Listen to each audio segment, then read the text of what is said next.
Hey there, outdoor enthusiasts. This is HuntNerd, your source for water cooler wisdom and all the latest news from the world of hunting, fishing, shooting, and the outdoors. Today is Monday, November 12th.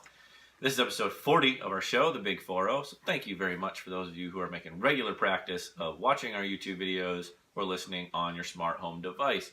Let's get to your news. But first, a real quick announcement. We just want to remind you that yesterday, Sunday, was Veterans Day. Many of you will be observing this today, and we just want to give a big shout out and a big thank you to all of our military servicemen and women. We could not enjoy the freedoms that we have without you guys, so thank you so very much for your service. All right, let's get to your news. Maryland is one of a few states that recently enacted what's called a red flag law. This law is where you can actually nominate someone, a neighbor, a family member, whoever, that you believe should not rightfully own a firearm. What happens then? Police show up at your door and confiscate your guns without any due process. At that point, it is your job as a responsible gun owner to explain why you feel like you need your guns back.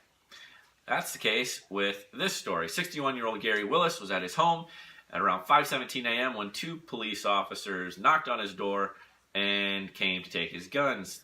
He actually met them at the door with a gun, which is something I would absolutely do if somebody was knocking on my door at 5 a.m. They had a conversation for a while. It got heated. When the officers tried to confiscate his firearms, the gun discharged, and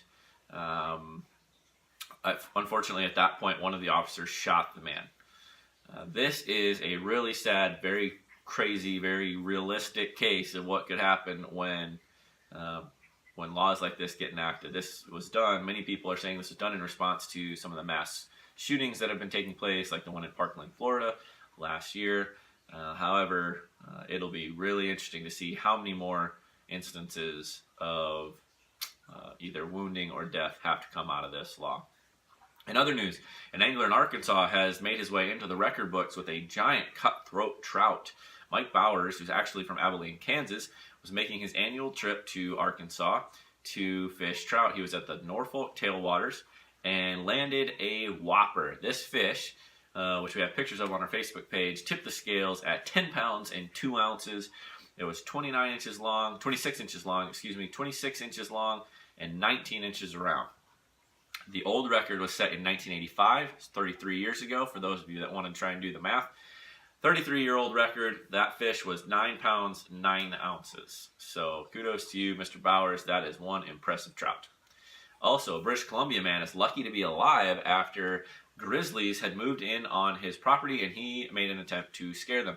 A sow and 2 cubs had decided to start calling his backyard home while he was out on a work trip.